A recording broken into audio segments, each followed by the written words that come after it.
अगर आपका आर्टिकल, गज़ल, कहानी, शायरी जो भी आप लिख रहे हैं वो पूरे पेज के ऊपर फैल जाता है वीएन सॉफ्टवेयर के अंदर, तो आप अपनी कहानी को सेंटर में कैसे ला सकते हैं?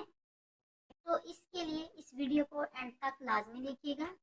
अगर मेरी वीडियो पसंद आए तो मेरे चैनल को ज़रूर सब्सक्राइब करना। बिस्मिल्लाहिर्रहमानिर्रहीम, अस्सलामु अलैकुम। कबीर गुजरात ट्यूब में मैं आपको खुश आमदीद कहती हूँ। तो बढ़ते हैं अपनी आज की वीडियो की तरफ। तो सबसे पहले हम मोबाइल में मौजूद नोटबुक को ओपन करते हैं।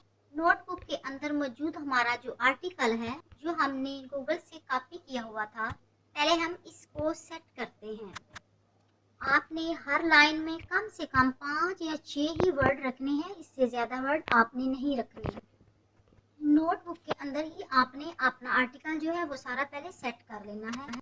प्लस के नीचे जो बटन है इसको दबाते जाएं और अपना आर्टिकल जो है वो 5-6 अल्फाज का वो सेट करते जाएं। हर लाइन इसी तरह आपने सेट कर। यहाँ पर जब आपका पूरा आर्टिकल 5-6 अल्फाज हर लाइन में होने चाहिए, कंप्लीट हो जाए, तो यहाँ से आपने इस टेक्स्ट को कॉपी करना है। सिलेक्ट ऑल करके आपने सारे टेक्स्ट को यहाँ से कॉपी कर लेना है और फिर आपने सीधे वीएन सॉफ्टवेयर के अंदर चले जाना है।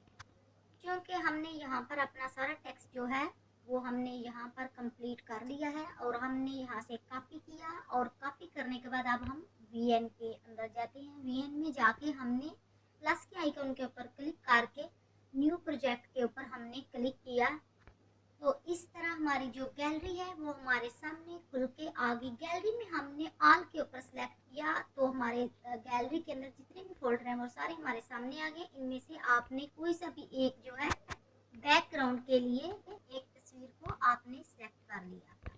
यूं ही आपने एक तस्वीर को सिलेक्ट किया तो ये तस्वीर जो है ये आपके वीएन सॉफ्टवेयर के अंदर ओपन हो जाएगी।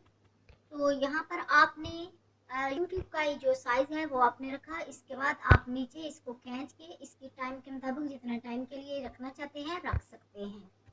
इसके बाद हम टेक्स्ट में जाएंगे। टेक्स्ट के ऊपर क्लिक करके यहाँ पर हमने इसमें से कोई सा भी टेक्स्ट आप जो रखना चाहते हैं वो रख के आपने यहाँ पर टी के ऊपर यानी टेक्स्ट के ऊपर दबा के आपने इनपुट के अंदर आपने अपना टेक्स्ट जो है वो कॉपी हमने कर दिया। तो यूं ही हमने इनपुट टाइटल के अंदर आपका टेक्स्ट जो है वो कॉपी किया, तो सारा टेक्स्ट अब आपके सामने जो है वो आ गया। अभी आप देखें हमारा टेक्स्ट जो है जो हमने इनपुट के अंदर कॉपी किया वो सारा हमारे सामने आ गया। अब आप देख सकते हैं। तो इस टेक्स्ट को मैं आपको चला के दिखाती हूँ। इस टेक्स्ट को आपने की फ्रेम की मदद से चलाना भी है। आप इसको ज़्यादा तेज़ चलाना चाहते हैं या फिर स्लो चलाना चाहते हैं। अगर आप इसको स्लो चलाना चाहते हैं तो आपने जो टेक्स्ट के लिए बार सेलेक्ट की है इसको आपने दबा के इसको खींच के आपने मज़ीद लंबा करना। अगर आप इसको मज़ीद लंबा करेंगे तो हमारा टेक्स्ट जो है वो आहिस्ता से चलेगा। उम्मीद है कि मेरी आज की वीडियो अभी आपको ज़रूर पसंद आई होगी। अगर मेरी आज की वीडियो आपको पसंद आए तो मेरे चैनल को ज़रूर सब्सक्राइब करना। मिलते हैं नेक्स्ट वीडियो में। अल्लाह हाफिज़।